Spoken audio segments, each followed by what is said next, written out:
guys, I'm Ishani. Welcome to my YouTube channel. If you're new here, I hope you fall in love with it. And if you've been here, thank you so much for supporting me and showing me all this love. And we post new videos every Saturday. Finally, we have a schedule. So make sure to subscribe so that you never miss an update from us.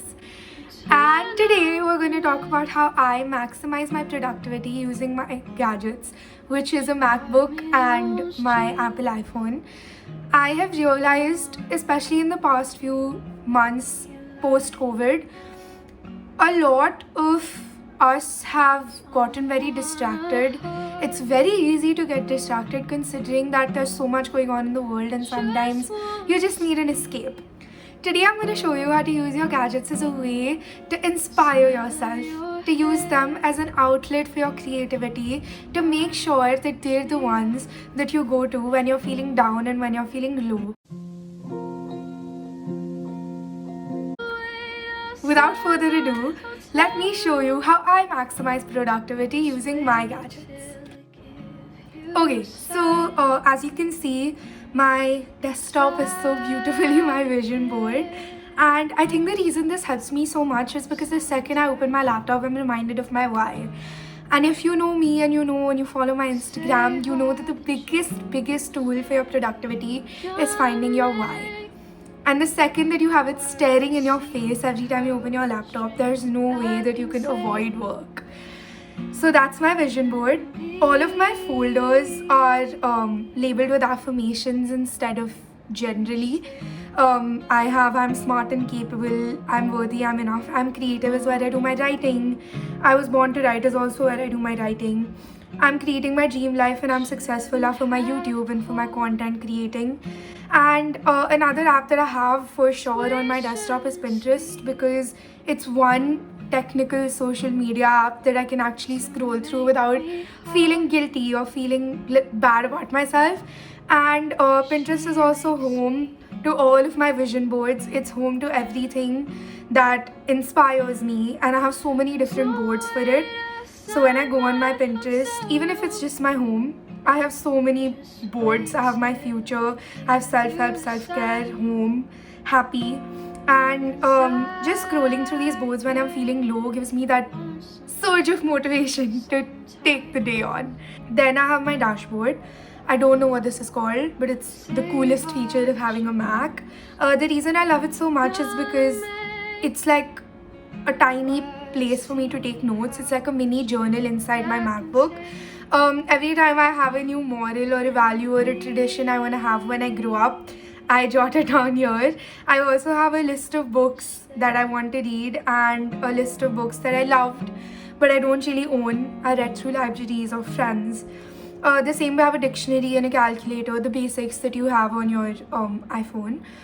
After that I have a plain desktop, just so that, you know, if I have some work to do or if I have editing to do, I do it here, considering that it's easier as opposed to so much going on. Then I always have two windows open. One is like a Netflix thing, so that when I'm working, Netflix is completely out of my mind. Then the second window is a lot of productive YouTube videos. Rowena is one of my favorite YouTubers. If you don't subscribe to her, please go and do it. Your life will change. She's what inspires me to create content. And I think the reason this helps me so much is because looking at other people doing things with their life just makes me want to do things with mine. The same way I have amazing extensions. I have a momentum extension, which I could not be more grateful for. And yeah, I know that every time I open my desktop and open my Google Chrome, I have something that inspires me and something that's so pretty and makes me want to work. The same way I have a forest extension. I've spoken about this on my Instagram, but basically what it does is blocks out certain websites when you're trying to work. So for example, when I'm editing, it's very easy for me to get distracted and go on Netflix, or when I'm writing an article, or when I'm, you know, just writing in general, and this sort of blocks websites for the given amount of time, and a tree grows and you don't want to kill the tree. The same way I have Grammarly, most important thing on my Mac. I cannot do without it. I'm so grateful for it. For me, I think the biggest use of it is because I write so much I need someone to tell me, especially making basic grammatical errors is so easy. So this just sort of prevents it. I have Noisely, which is not opening. Oh, it did. So why am I not logged in? Anyway, I love my Noisely as well. It's basically like a one-stop place for white noise. So you have cafe noises, you have thunder noises, you have rain sounds, and especially when I'm journaling or when I just don't want to hear music, very rare, but still when I'm working it's kind of overwhelming.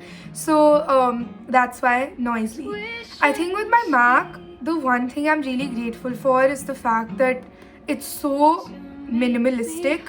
The 3 apps I have here are QuickTime right now because I'm screen recording, Spotify because obviously, and I have my Notion, and my Notion is always open. That's because it's like my one-stop place for everything. I have made a video on Notion. If you want to go watch it, I will try to link it in the box whatever, if I can. Otherwise I'll put it down in the description box. I have switched up my plan a little bit for August, but August has been slightly unproductive, so I've been trying to get back on track. So that is my Notion. It's always open. And yeah, my Mac is pretty straightforward. It's pretty simple. It's pretty easy to navigate. That's the reason why it makes me feel so productive and always ready to get going. Okay, so my top 3 tips for making your MacBook productive would be: 1, please download some amazing Chrome extensions. I have found that they help me so much, whether it's Noisely, whether it's Forest, whether it's Grammarly. I had a meditation one called Nimbus. I still have it. I just don't use it that much anymore because I chant. But either way, extensions are the way to go. They're so easy to use. They're constantly there. There's so many amazing YouTube videos on the best Google extensions. My second tip would be to make sure that it's very easy to navigate. It should be simple, it should be easy to use, it should be something that's not too in your face, because if it's cluttered and if it's overwhelming, you'll never really get to cleaning it, and it'll always be something that overwhelms you and you want an escape from. Thirdly, make sure that everything you need is easily accessible. Like for me, my main 2 things that I use on my Mac are Notion and Spotify, right? So for me, my Notion is always open, or even if it's not, it's always on my what do you call it? The little app bar thing, whatever, it's always there. So it's very easy for me to find it when I need it. So make sure that the things you need are easily accessible to you. Okay, lastly, and my biggest tip is to make sure that you have decluttering on your schedule. Make sure that you do it monthly, bi-weekly, whatever suits you, however much you use your laptop. And I think the reason it's helped me so much is because I always had everything there. Things I used 5 years ago, pictures that have been uploaded to my backup drive but I still have on my MacBook, documents, half written write-ups, just so much goes on. Even if it's like when I'm editing, all of those videos get automatically saved and it takes up so much storage and it's overwhelming to do all at once. So make sure that you have decluttering on your schedule so that you can effectively declutter your space. Digital decluttering is extremely underrated. Please do it. Okay, so my phone is where the magic happens. Honestly, this is where the peak productivity thing comes in, because when I get on my phone, the first thing my mind automatically drifts to is Instagram, and I think that's the case with all of us. So I really wanted to change that, and I wanted to make sure that the second I enter my phone, I am blasted with a surge of productivity. So this is my Pinterest widget. It keeps changing, and this is usually like the poetry one, which is why I love it so much. And yeah, it's constantly changing. This is an app called I Am, which gives me the widgets. So every single hour, I think the affirmation changes, or every time I scroll away. That's my Spotify. This is my Notion Essentials, the one I use the most. And when I go to my first screen, I have my notes and I have the moon phase, and I think it's very minimalistic. My basic 4 apps, I removed the messages from here because I realized I didn't need it. So they are Notion, Spotify, my calls, and Safari. The same way, when I come to my second window, I have my Notion dashboard, which I can just click and access.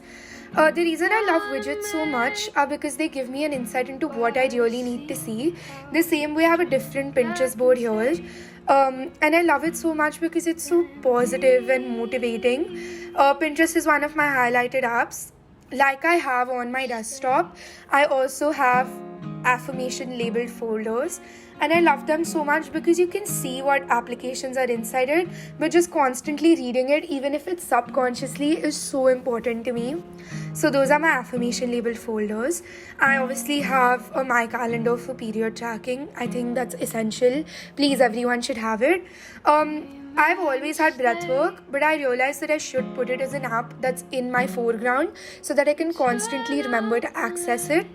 My third and last window would have to be just Pinterest boards. This is my home board, which is like basically the things I want to incorporate more of into my life. And again, I have a different affirmation from I am. I walk my own path and let others walk theirs. Another Pinterest board because I absolutely love Pinterest boards. And the best part is that I create these boards, so getting to constantly see them is so important to me. I have a mini calendar just because to see dates of posting, to generally see what date is. And yeah, that's my phone. I think the reason it's so productive is again because it's so easy to access and use. Even someone who does not know how I have set it up would be able to use it as effectively and easily. And on my, especially a thing I've done is on my social media apps, my affirmation is I am loved. And the reason that's so important to me is because earlier when I used to go on my Instagram, I used to be bombarded with images of people who look a certain way, and there was a streak of comparison and jealousy in me, and just reminding myself that I am loved irrespective of it is that reminder served me so well. And even though now I have consciously unfollowed all the accounts that do not bring me joy, literally if you open my Instagram, mine is extremely positive.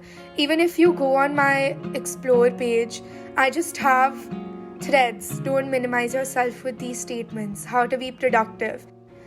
So I've realized that unfollowing accounts that did not give me joy was so important for me because your Instagram is a place where you spend a lot of your time, and if it doesn't make you happy, then I really think that there's no point of accessing it. Okay, so my top tips for being productive on your phone are please download apps that help you learn, that help you grow. It's very easy to get sucked into the realm of social media. We've all been there. And it's fun, it's good to connect, but I feel like after a point your phone should be a place where you come to relax as opposed to escape your life. And apps like breathwork, apps like Pinterest, apps like Duolingo, all of these apps have helped me learn and grow so much. So my first step would be to declutter. Delete all the apps that you aren't using. I don't have Snapchat on my phone anymore because I never used it. And it's not to say that you should delete Snapchat. If you use it, you should keep it. But I feel like just make a conscious choice of the apps that you really use. Download apps that truly bring you joy, that help you learn and grow and evolve. Tip 2 would be to make sure that it's a place where your visions are highlighted. For me, through my Pinterest boards, through I Am, which is the affirmation app, I have a constant reminder of the person I am and the person I want to be. And that has served to be so important for me because even on days where I'm mindlessly scrolling and I come to my home page, I see the future that I want to have. And even if it's for a moment, it instantly uplifts and motivates me. Tip 3 would be make it as loud or as soft as you want. Some people are more into minimalist setups with the minimal amount of things that they could possibly need, while some people are like me and they want everything on their phone. So just make sure that everything that's on your phone is something that you enjoy using or that you actively use. My fourth tip would be to please again go on your Instagram and unfollow all the accounts that don't bring you joy. It's a very difficult thing to do. For me to unfollow Kylie Jenner and a lot of models and a lot of actresses was kind of hard to do, first of all because there were so many, and second of all I felt like I was being stupid. But now that I've done it, I've realized that when I open my Instagram, not only am I building a community of people who love each other, I am also a part of that community. So I follow quote pages, and I follow positivity pages, I follow body positivity pages, I follow pages of people who are creating and inspiring and uplifting other people. As long as your Instagram is a place where you learn, and not even learn, just a place where you go and you feel happy, it's the best thing you can do to yourself. And yeah, that's my top tips for maximizing productivity using your gadgets. Go ahead, try them out. Tell me what you love, tell me what works for you, what doesn't, what you like the most. And I am so happy you guys have been here all this time watching me, loving me, and supporting me. I am blessed to be a part of this community. I'm blessed of the opportunity to create in it. So again, new videos every Saturday. Subscribe so that you never miss an update. Click the little red button, hopefully somewhere here. And yeah, like, share, subscribe, comment, do all the pizzazz. I love you. Always sending loads of love.